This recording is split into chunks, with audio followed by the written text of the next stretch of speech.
प्रिय बच्चों, मैं A.K. शर्मा, गुरु मंत्र इंस्टीट्यूट में आपका हार्दिक अभिनंदन करता हूं।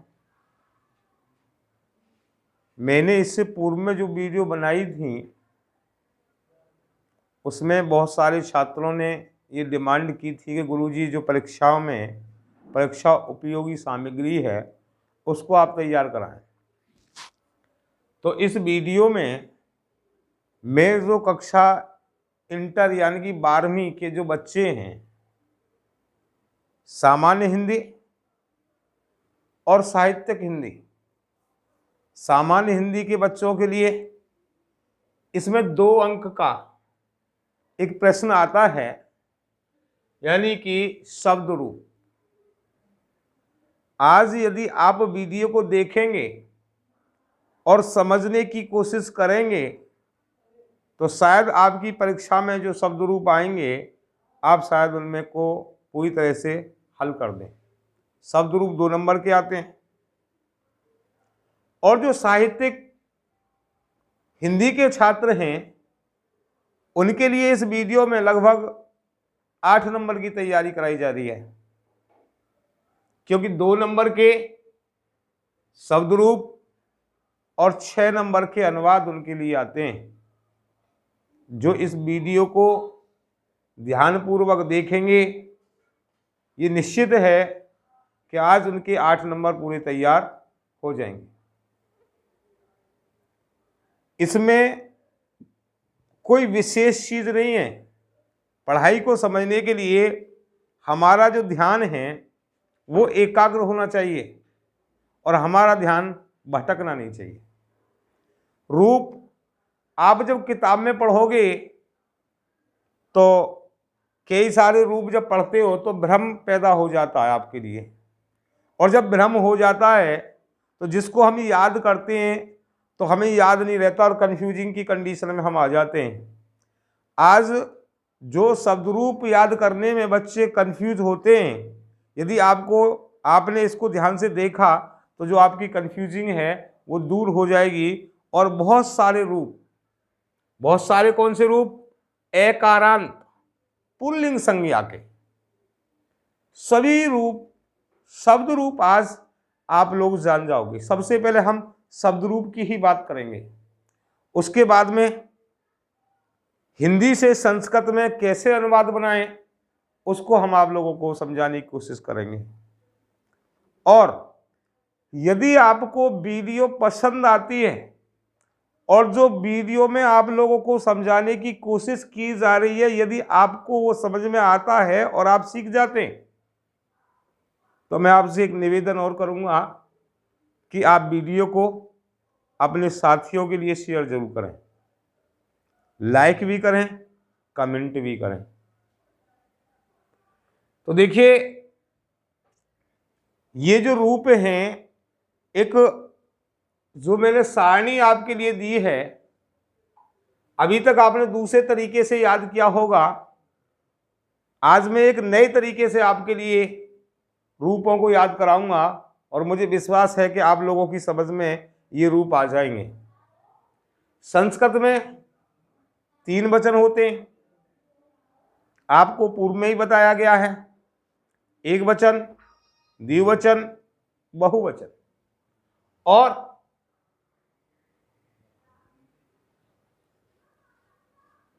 विभक्ति 7 विभक्ति होती हैं।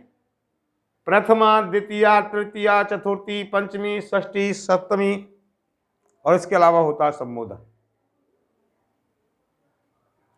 हमने जो आपके लिए सारणी बनाई है इसको ध्यान से सुनेंगे और इसको रिपीट करेंगे। कैसे रिपीट करना है और कैसे आप ना भूलो वो मैं आपके लिए याद कराने की एक टेक्निक बता रहा हूं। आप पहले एक वचन को याद करेंगे। किसको याद करेंगे?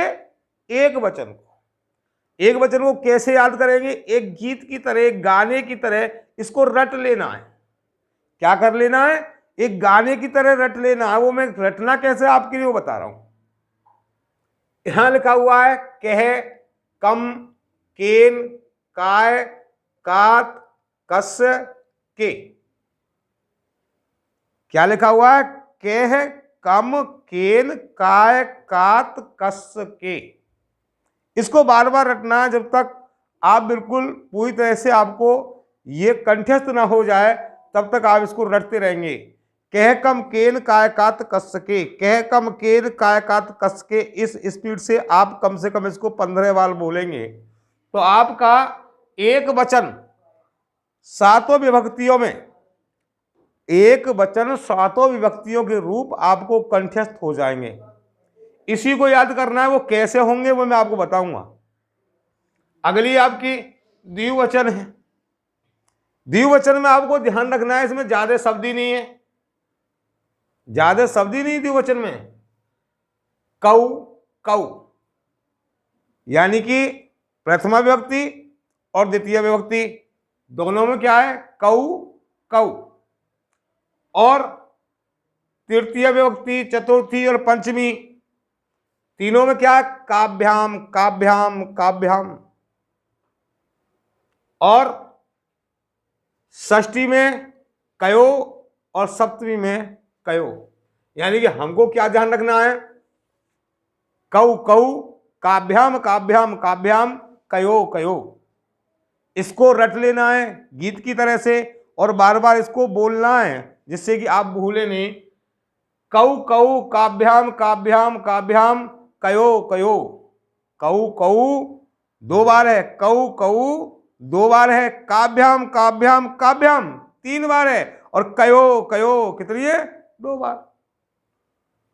तो मैं समझ रहा हूं द्विवचन आपका तैयार हो गया। और इसके अलावा भी वीडियो को एक बार और आप वॉच कर लें, यही यदि आपको कहीं से कोई दिक्कत आती है और आप भूल जाते हैं। लेकिन इसको बार बार रटने से केवल यही चीज रटनी है। अभी ये जितने शब्द लिख रहे हैं, कितने रूप आप बनाना सीख जाएंगे। आकारांत पुल्लिंग संज्ञा, सभी पुल्लिंग संज्ञाओं के रूप इसी प्रकार से चलेंगे जैसे मैंने यहां लिख रखे। जैसे देव है, बालक है, राम है, वृक्ष है, सूर्य है, सुर है, असुर है, मानव है, फल है, बालक है, ब्राह्मण है, क्षत्रिय है, शूद्र है। ये सब जो रूप हैं वो इसी तरह से चलेंगे। ये आपको ध्यान से समझ लेना है। जैसे मैं अभी बालक के रूप आप इसमें एडजस्ट करेंगे। जैसे बाल, बाल लगा देंगे, सब में रूप तैयार हो गए। बालक है, बालकम, बालकेन, बालका है, बालकात, बालकस, बालके। यहां लगा दीजिए बालको, बालको, बालकाभ्याम, बालकाभ्याम, बालकाभ्याम, बालकयो, बालकयो, बालका, बालकान, बालके, बालके, बालके, बालका नाम, बालकेशु। यानी क्या लगाना है हमें? ये रटनी है। बालक के रूप तैयार हो गए। अब बात करते हैं हम राम के। तो के को हटा देंगे, में लगा देंगे। राम है, रामम, रामेन, रामाय, रामात, रामस, रामे, रामौ, रामौ, रामाभ्याम, रामाभ्याम, रामाभ्याम, रामयो, रामयो। यानी कि जिसके हमें रूप लिखने हैं वो शब्द पहले लिख देना है और ये आपके रूप बन जाएंगे। अब रूप को पूछा जाता है, एक शब्द दे दिया, इसको हमें करना कैसे? हमारा प्रश्न आया, प्रश्न पत्र में एक शब्द दे दिया कि बालकस,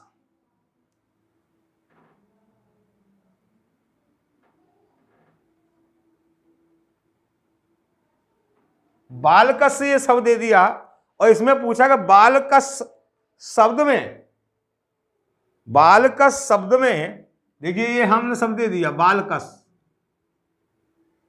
बालकस। ये हमारा पेपर में आया कि बालकस शब्द कौन से वचन और कौन सी विभक्ति का है। अब ये बालकस यदि हम वचन और विभक्ति ठीक लिख देते हैं तो 2 नंबर हमें मिल जाते हैं। बालकस, यहां ये रहा कस, कौन सी विभक्ति है? षष्ठी विभक्ति है। कौन सा वचन है? एक वचन है। हम लिख देंगे बालकस एक वचन और षष्ठी विभक्ति का रूप है। तो हमें क्या नंबर मिल गए?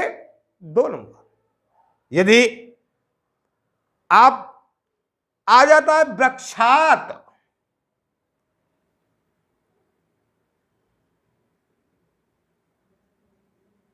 वृक्षात। अब वृक्षात में पूछ ली जाती है, वृक्षात शब्द में, वृक्षात में कौन सी विभक्ति और कौन सा वचन है? तो आत, छात, ये देखनी है कौन सी आ रही है, कौन सी विभक्ति है हमारी? वृक्षात पांचवी, वृक्षात में पंचमी विभक्ति और एक वचन का रूप है। वृक्षात पंचमी विभक्ति और एक वचन का रूप है। अब मान लीजिए यहां आ जाता है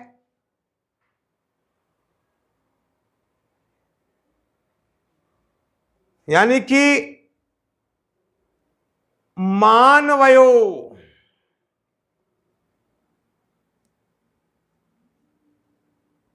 मानव, ठीक है, और यो, मानवयो, ये कौन सी धातु यानी कि कौन सी विभक्ति और कौन से वचन का है? तो ये रहा, आप देख लें, षष्ठी विभक्ति और द्विवचन, सप्तमी विभक्ति भी लिख देंगे और द्विवचन लिख देंगे तो भी हो जाएगा, तो भी ठीक है। तो इस चार्ट के माध्यम से मैं समझ रहा हूं कि ये जो मैंने आपके रूप लिखे हैं आपकी समझ में आ रहे होंगे। सुर, असुर, मानव, फल, फल के लिए लीजिएगा। आ जाता है फलेषु, फलेषु,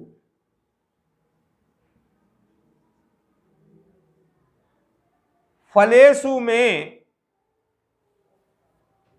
फलेषु कौन से वचन और कौन सी विभक्ति का रूप है?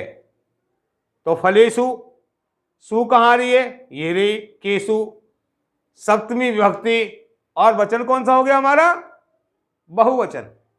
यानी कि फलेषु में सप्तमी विभक्ति और बहुवचन है, या फलेषु शब्द में फलेषु शब्द बहुवचन और सप्तमी विभक्ति का है। इस तरह से आप यदि आप लिख करके आते हैं तो आपके 2 नंबर यहां से कंप्लीट हो जाते हैं। तो ये थी, क्योंकि हमारे साहित्यिक वर्ग और सामान्य वर्ग दोनों के लिए ये चैप्टर है, यानी कि शब्द रूप। शब्द रूप के अलावा जो साहित्य वर्ग के लोग हैं, जो छात्र हैं साहित्य वर्ग के, साहित्यिक हिंदी जो पढ़ते हैं, उनके लिए हिंदी में अनुवाद और आते हैं। क्या आते हैं?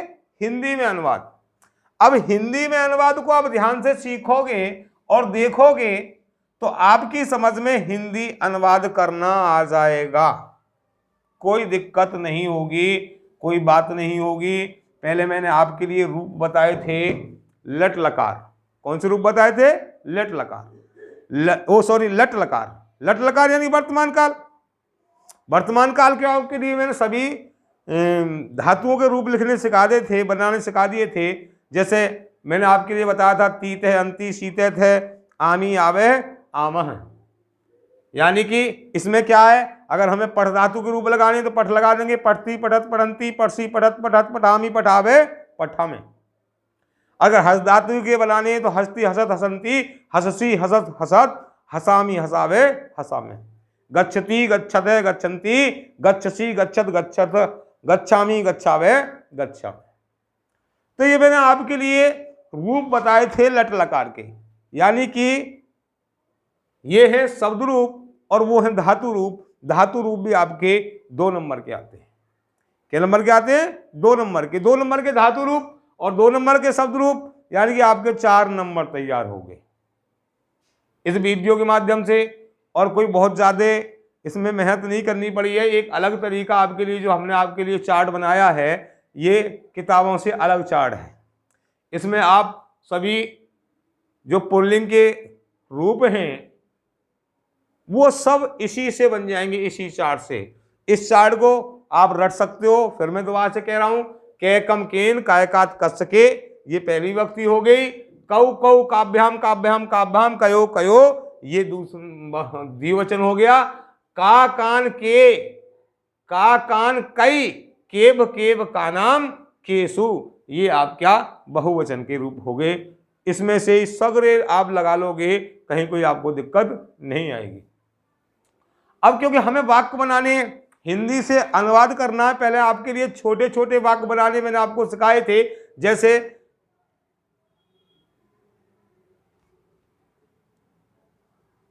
मैं जाता हूं, मैं जाता हूं।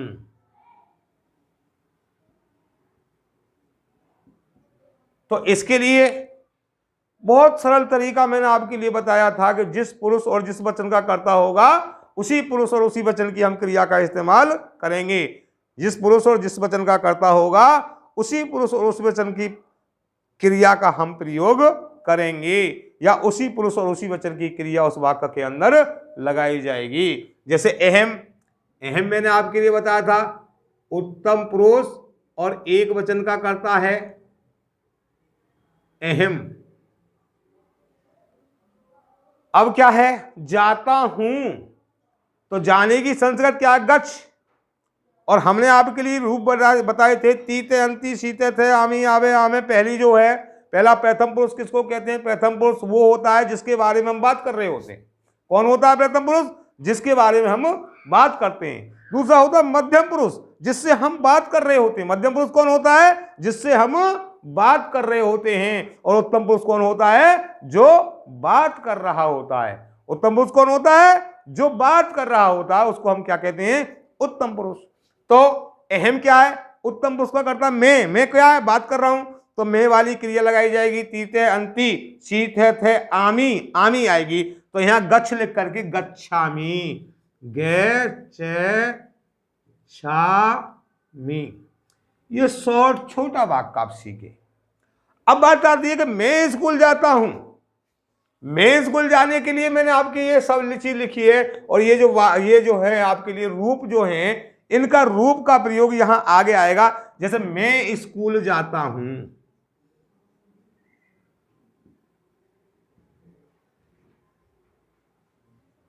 स्कूल जाता हूं।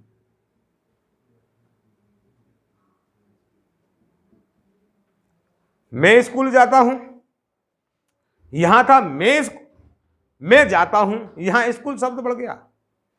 अब इसके लिए हमें क्या क्या जानना जरूरी है? यदि उन चीजों को हम नहीं जानेंगे तो यहां मिस्टेक कर देंगे। सबसे पहले हमारे पास में रूप ये आने चाहिए, ये रूप आने चाहिए। दूसरा, हमें कारक चिन्ह पता होनी चाहिए। मैं स्कूल जाता हूं, कारक चिन्ह से हमें विभक्ति का ज्ञान होता है। क्या होता है? विभक्ति का ज्ञान। मैंने आपके लिए कारक चिन्ह ये लिख दिए हैं। पहली विभक्ति है कर्ता, दूसरी कर्म, तीसरी कारण, चौथी संप्रदान, पांचवी अपादान, छठी संबंध और सातवीं अधिकरण। तो कर्ता ने कर्म को कर्ण से के द्वारा संप्रदान के लिए अपादान से अलग होना, संबंध का की के अधिकरण में पेपर। ये आपके लिए पूरी तरह से मौखिक यानी कि रट लेना है बिना देखे। ये पूरी तरह से हमें याद होना चाहिए और इसमें कहीं हम भूल ना करें। तो इसको कैसे रटेंगे वो देख लीजिए, गाने की तरह हम रट सकते हैं। कर्ता ने कर्म को कर्ण से के द्वारा संप्रदान के लिए अपादान से अलग होना, संबंध काकी के अधिकरण में पेपर। इसको जब बार बार हम बोलेंगे, रिपीट करेंगे, तो ये हमें रट जाएगा और ऐसा याद हो जाएगा कि हम कभी भूलेंगे नहीं। कर्ता ने कर्म को कर्ण से के द्वारा संप्रदान के लिए अपादान से अलग होना, संबंध काकी के अधिकरण में पेपर, संबोधन हे अरे रे।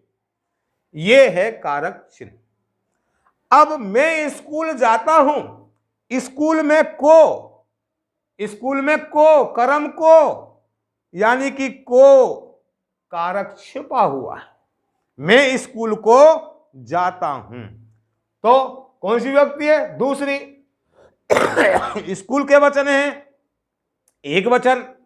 कौन सा है? पुल्लिंग है। तो ये क्या है? कम।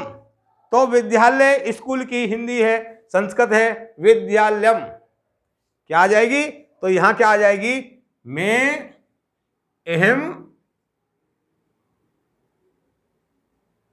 अहम विद्यालयम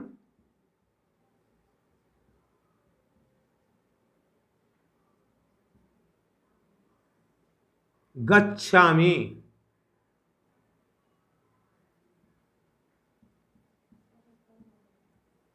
ये हो गया। अब होता मैं स्कूल से जाता हूं, यहां अंतर हो गया।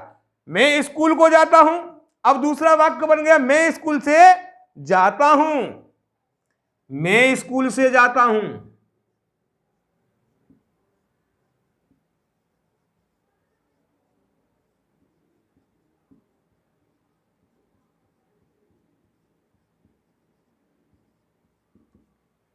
कोई बहुत बड़ी बात नहीं है, कोई दिक्कत भी नहीं है।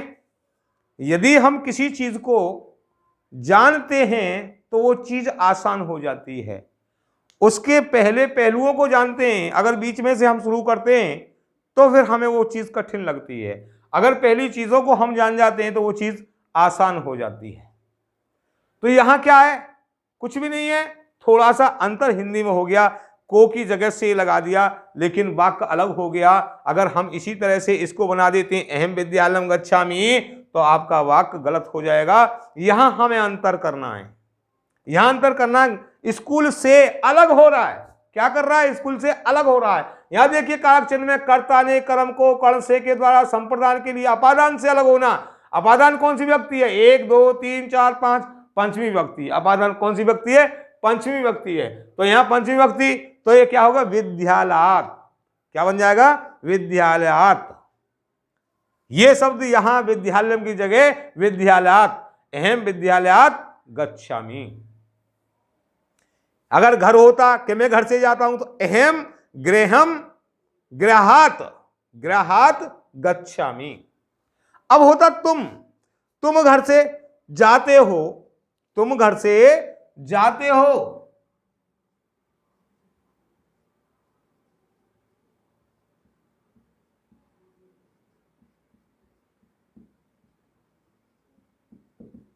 तो तुम क्या हो गया, मध्यम पुरुष हो गया। तुम क्या है, मध्यम पुरुष एक वचन है, तो त्वम।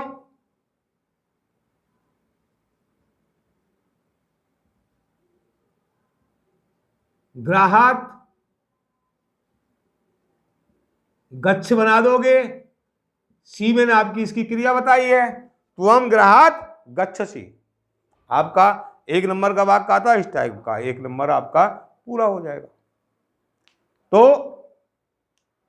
हमें क्या याद करना है, एक तो हमें इसके रूप, जो रूप हैं, शब्द रूप हैं, इनका हमें ज्ञान होना चाहिए। और मैंने आपके लिए बताया कि इसमें जितने भी एकारांत यानी पुल्लिंग वाले रूप हैं वो सब इसी से बन जाते हैं। और दूसरे भी जो रूप होते हैं उसमें बहुत ज्यादा अंतर नहीं होता, 1 2 शब्द का अंतर होता है, जो आपके लिए ध्यान रखना। इससे अगली जो मैं वीडियो आपके लिए बनाऊंगा उसमें आपको संधि, ये क्या वर्तमान लटलकार के वाक्य हैं जिनको आप सीख रहे हो, और आगे लिरट लकार यानी कि भविष्यत काल। और अगली जो वीडियो बनाऊंगा आपके लिए, आपके परीक्षा में शायद 2 से 3 नंबर की संधियां आती हैं, 3 4 नंबर की जितने की भी आती हैं, तो आपके लिए मैं संधि अगली वीडियो में आपके लिए बताऊंगा। आपको ये वीडियो कैसी लगी, आपकी समझ में जो मैं पढ़ा रहा हूं वो आ रहा है या नहीं आ रहा, कहाँ से आपको कमी लग रही है, इसमें क्या सुधार किया जाए, वो सब आप कमेंट के माध्यम से मुझे बताएंगे। और वीडियो अच्छी लगती है तो आगे शेयर करेंगे। और इसी के साथ आप सभी लोगों से अगली वीडियो तक के लिए मैं विदा लेता हूं। जय हिंद।